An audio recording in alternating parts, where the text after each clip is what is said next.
Third year arts political science के students के लिए आज हम अंतर्राष्ट्रीय संबंध सेकंड पेपर के महत्वपूर्ण चैप्टर की शुरुआत करते हैं। सेकंड वर्ल्ड वॉर के बाद अंतर्राष्ट्रीय राजनीति में क्या परिवर्तन हुए, किस प्रकार से विकास हुए, उसके बारे में बात करेंगे। द्वितीय विश्व युद्ध के बाद अंतर्राष्ट्रीय विकास। सेकंड वर्ल्ड वॉर, जैसा कि हम सभी जानते हैं, कितना भयानक था और उसने दुनिया को कितना उलट पुलट कर दिया। शक्ति संतुलन कहीं से कहीं पहुंच गया। यूरोप के जो देश कभी सर्वशक्तिशाली कहे जाते थे वो कमजोर पड़ने लगे। प्रथम विश्व युद्ध की विभीषिका से त्रस्त होकर तथा भविष्य में डर के कारण 1919 में संयुक्त राष्ट्र की स्थापना की गई थी, परंतु यह विश्व युद्ध को रोकने में पूर्णतः विफल रहा। 20 वर्षों की छोटी सी अवधि के बाद ही दूसरा विश्व युद्ध आरंभ हो गया, जो पहले से भी अधिक प्रलयंकारी था। इसके अनेक कारण थे। इसके मुख्य कारणों में हम देखते हैं, पहला, वर्साई की अपमानजनक संधि। प्रथम विश्व युद्ध की हार का जिम्मा जर्मनी को सौंपते हुए वर्साई की अपमानजनक संधि की गई।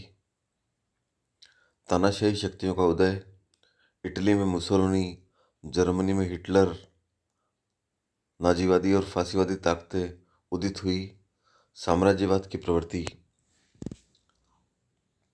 प्रत्येक साम्राज्यवादी शक्ति अपने साम्राज्य का विस्तार करने की होड़ में लग गई। यूरोपीय गुटबंदी, जर्मनी की बढ़ती शक्ति से आशंकित होकर यूरोपियन राष्ट्र अपनी सुरक्षा के लिए गुटों का निर्माण करने लगे। इसकी पहल फ्रांस ने करी। इस प्रकार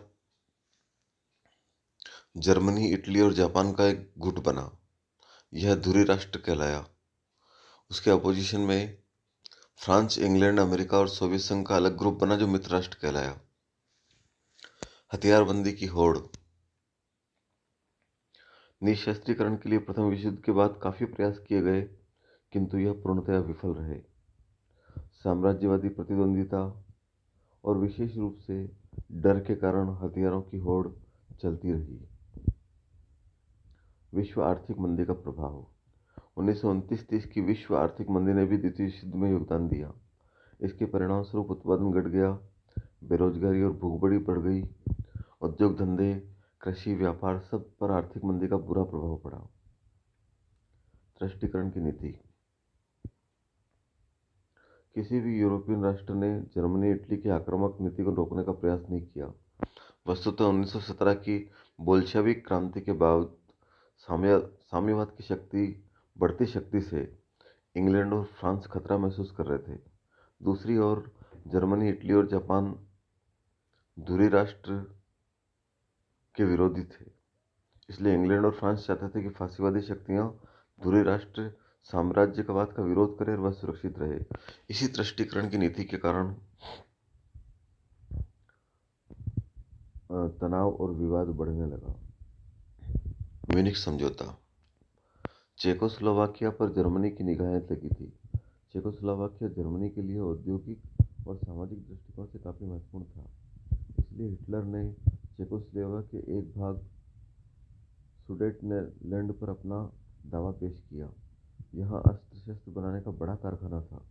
यहाँ बड़ी संख्या में जर्मन भी निवास करते थे। अतः हिटलर ने धमकी दी कि अगर चेकोस्लोवाकिया जर्मनी को सुडेटलैंड नहीं देता है तो वह चेकोस्लोवाकिया पर आक्रमण कर इसे बलपूर्वक ले लेगा। इस समस्या के समाधान के लिए म्यूनिख समझौता 1938 में हुआ। इसमें हिटलर की शर्तें मान ली गई। हिटलर ने सुडेटलैंड पर अधिकार कर लिया। 1939 में उसने संपूर्ण चेकोस्लोवाकिया हड़प लिया। इससे जर्मनी और इटली के हौसले बढ़ गए। सामूहिक कार्रवाई तथा जन मोर्चा की विफलता। फांसीवादी शक्तियों की आक्रामक नीति का सामना करने के लिए सोवियत संघ और अन्य राष्ट्रों ने सामूहिक कार्रवाई की योजना बनाई। फ्रांस में जनमोर्चा फांसीवादी शक्तियों के विपरीत सफल रहा, परंतु अन्य राष्ट्रों में यह प्रयोग विफल रहा। राष्ट्रसंघ की विफलता। द्वितीय विश्व का प्रमुख कारण राष्ट्रसंघ की विफलता थी। इसकी स्थापना युद्धों की पुनरावृत्ति रोकने के लिए एवं विश्व शांति को बनाए रखने के लिए की गई थी, किंतु यह महाशक्तियों के विरुद्ध कोई कार्रवाई नहीं कर सका। तो हम देखते हैं द्वितीय विश्व युद्ध के परिणाम, जो हमें द्वितीय विश्व युद्ध के बाद के विशेष रूप से अंतर्राष्ट्रीय राजनीति में क्या परिवर्तन हुए, उनको इंगित करते हैं। द्वितीय विश्व युद्ध के परिणाम में जन धन का भीषण संहार, औपनिवेशिक युग का अंत, फांसीवादी शक्तियों का सफाया, युद्ध में पराजित होने के बाद धुरी राष्ट्रों के दुर्दिन आ गए। जर्मन साम्राज्य का बड़ा भाग उससे छिन गया।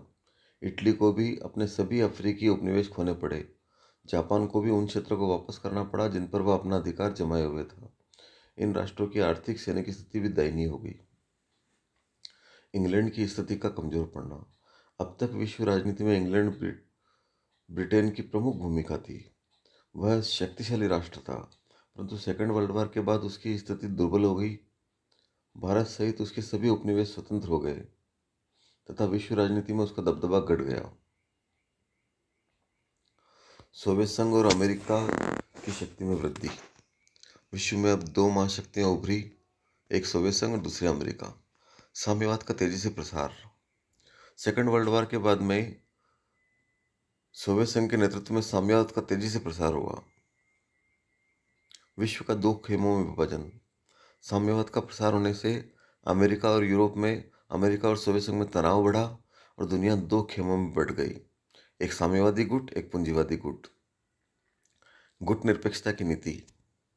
इन दो खेमों में जाने की अपेक्षा कुछ एशियाई, अफ्रीकी और लैटिन अमेरिकी देश, जिनमें भारत भी था, इन्होंने अपना स्वतंत्र रहने का निर्णय किया। इसे गुट निरपेक्षता कहा जाता है, किसी भी गुट में सम्मिलित न होना। जर्मनी का विघटन। द्वितीय विश्व युद्ध के बाद जर्मनी को दो भागों में विभक्त कर दिया गया, पश्चिमी जर्मनी और पूर्वी जर्मनी। पश्चिमी जर्मनी को इंग्लैंड, अमेरिका और फ्रांस तथा पूर्वी जर्मनी को सोवियत संघ के संरक्षण में रखा गया। बर्लिन की दीवार बनाकर इसका विभाजन किया गया। विगत वर्षों में जर्मनी का पुनः एकीकरण कर बर्लिन की दीवार तोड़ दी गई है तथा जर्मनी पर से विदेशी आधिपत्य भी समाप्त कर दिया गया है। वैज्ञानिक प्रगति। द्वितीय विश्व युद्ध में वैज्ञानिक खोजों में प्रगति हुई। कुछ वैज्ञानिक आविष्कार तो मानव सभ्यता के लिए लाभदायक था, परंतु कुछ के घातक परिणाम भी हुए। कृत्रिम रबर का उत्पादन, बीमारियों से रक्षा के उपाय, पेनिसिलिन का उत्पादन, रेडार प्रणाली, जेट इंजन और रॉकेट, बम वर्षक विमान, परमाणु हथियारों के निर्माण की होड़, यह सभी वैज्ञानिक प्रगति की देन है। अंत में संयुक्त राष्ट्र संघ की स्थापना।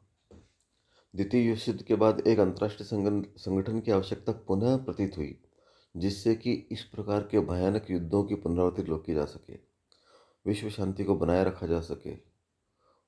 अमेरिका की पहल पर 24 अक्टूबर 1945 को संयुक्त राष्ट्र नामक संस्था की स्थापना की गई। इस प्रकार द्वितीय विश्व युद्ध के बाद अंतर्राष्ट्रीय राजनीति में यह प्रमुख विकास हुए।